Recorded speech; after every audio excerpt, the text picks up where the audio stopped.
Hi friends, welcome to Hindu mythological tales YouTube channel. ముందు వీడియోలో మనం హిరణ్యకశిపుని అకృత్యాలు మరియు అతను బ్రహ్మదేవుడి దగ్గర ఎలాంటి వరం తీసుకున్నాడో తెలుసుకున్నాం. ఇప్పుడు ఈ వీడియోలో హిరణ్యకశిపుడు తన పుత్రుని పట్ల ఎలా ప్రవర్తించాడో, అతను ఎవరు సంహరించారో ఇప్పుడు మనం తెలుసుకుందాం. హిరణ్యకశిపుడు తన భార్య మరియు తన నవజాత కుమారుడిని తిరిగి తను పునర్నిర్మించిన రాజ్యానికి తీసుకుని వచ్చాడు. కానీ ప్రహ్లాదుడు పెరుగుతూ వస్తుండగా హిరణ్యకశిపుడు కోపంగా నింపే ఏదో కనుగొన్నాడు. అతని సొంత కుమారుడే అతన్ని గొప్ప శత్రువు అని, శ్రీ మహావిష్ణువు యొక్క అంకిత ఆరాధికుడు. తన దుష్ట తండ్రికి విరుద్ధంగా ప్రహ్లాదుడు పవిత్ర హృదయం కలిగినవాడు మరియు దైవిక ప్రేమతో నిండినవాడు. ప్రహ్లాదుడు అతని చిన్న వయసు నుండే అతను విష్ణునామాన్ని జపించేవాడు, అతని స్తుతులు పాడేవాడు మరియు ఇతర పిల్లల మధ్య భక్తి సందేశాన్ని వ్యాప్తి చేసేవాడు. హిరణ్యకశిపుడు దీన్ని కనుగొన్నప్పుడు అతని కోపానికి హద్దులు లేకుండా పోయాయి. అతను ప్రహ్లాదుని గురువును పిలిచి తన కుమారుడికి సరిగ్గా విద్యాబోధన చేయమని ఆజ్ఞాపించాడు. విష్ణువు గురించి ఎటువంటి ప్రస్తావన కూడా నిషేధించాడు. కానీ దైవిక భక్తిని బలవంతంగా అణిచివేయలేం.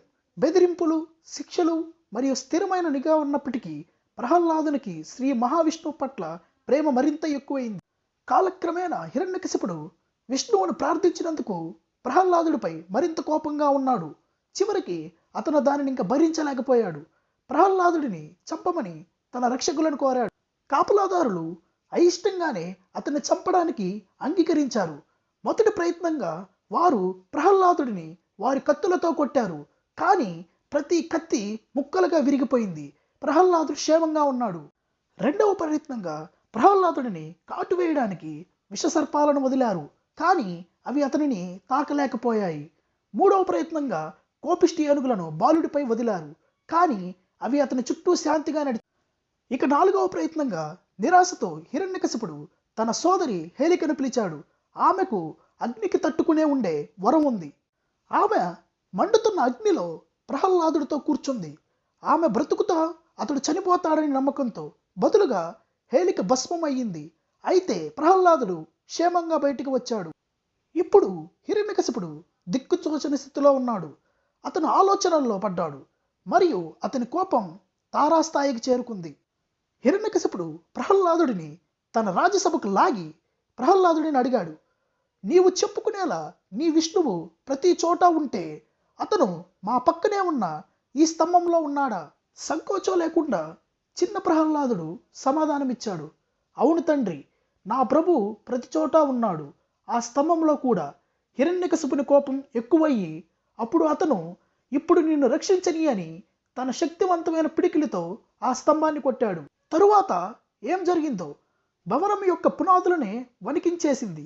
స్తంభం గర్జనతో పగిలిపోయింది మరియు దాని లోపల నుండి ఒక జీవి బయటకు వచ్చింది. అంత భయంకరమైన మరియు అద్భుతమైనది. అత్యంత ధైర్య యోధులు కూడా వణికిపోయారు. అది శ్రీ నరసింహస్వామి, సగం మనిషి మరియు సగం సింహం. మండే కళ్ళతో, భయంకరమైన కేసరాలతో మరియు పర్వతాలను చీల్చగల గోళ్లతో అతని గర్జన విశ్వమంతా ప్రతిధ్వనించింది. దైవిక న్యాయం రాకను ప్రకటించింది. నేను నరసింహుడిని, దైవిక జీవి ప్రకటించాడు. నీ దౌర్జన్యాన్ని అంతం చేయడానికి నేను వచ్చాను హిరణ్యకశిపు. ఇప్పుడు అంత్యం న్యాయం యొక్క క్షణం వచ్చింది. నరసింహుడు హిరణ్యకశిపుడిని తన శక్తివంతమైన పట్టులో పట్టుకొని భవనం యొక్క గుమ్మం వద్దకు లాగాడు. నరసింహస్వామి రాక్షస రాజును తన ఒడిలో ఉంచాడు. భూమిపై లేదా ఆకాశంలో కాని చోట, అది సంధ్యా సమయం, పగలు లేదా రాత్రి కాని సమయం, మరియు తన దైవిక గోళ్లను ఉపయోగించి ఏ ఆయుధం లేకుండా అతనిని చీల్చేశాడు. వధ తరువాత నరసింహుని భయంకరమైన విజయగర్జన అన్ని రాక్షస హృదయాలలో భయాన్ని కలిగించింది. అయితే దేవతలు స్వర్గంలో ఆనందించారు. అందరూ నరసింహస్వామి యొక్క భయంకర రూపాన్ని చేరుకోవడానికి చాలా భయపడుతుండగా చిన్న ప్రహ్లాదుడు భయం లేకుండా అతని దగ్గరకు నడిచాడు.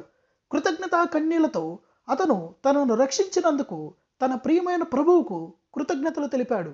ప్రహ్లాదుడు తన తండ్రి గురించి అడిగినప్పుడు నరసింహస్వామి అందమైన సత్యాన్ని వెల్లడించాడు. నీ తండ్రి వాస్తవానికి నా ద్వారపాలకుడు విజయ.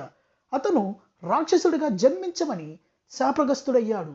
ఈ మరణం ద్వారా అతను నా నివాసానికి తిరిగి వెళ్ళే తన ప్రయాణంలో పురోగతి సాధించాడు. శాపాన్ని పూర్తిగా అధిగమించడానికి అతనికి ఇంకా 2 జన్మలు తీసుకోవాలి. ప్రహ్లాదుడు రాక్షస రాజ్యానికి రాజుగా పట్టాభిషేకం చేయబడ్డాడు మరియు అతని న్యాయబద్ధమైన పాలనలో రాక్షసులు కూడా తమ మార్గాలను మార్చుకున్నారు. అతని పాలన భయం మరియు దౌర్జన్యం మాత్రమే తెలిసిన రాజ్యానికి శాంతి, సమృద్ధి మరియు ధర్మాన్ని తీసుకువచ్చింది. ఈ విధంగా శ్రీ మహావిష్ణువు తన అద్భుతమైన నరసింహస్వామి అవతారంలో తన భక్తుడు ప్రహ్లాదుడిని రక్షించి విశ్వానికే సమతుల్యతను పునరుద్ధరించాడు. ఈ వీడియోలో మనం శ్రీ మహావతార నరసింహస్వామి కథ గురించి తెలుసుకున్నాము. ఈ వీడియో మీకు నచ్చినట్లయితే లైక్, షేర్ చేసి హిందూ మైథలాజికల్ టేల్స్ యూట్యూబ్ ఛానల్ని సబ్స్క్రైబ్ చేసుకోండి.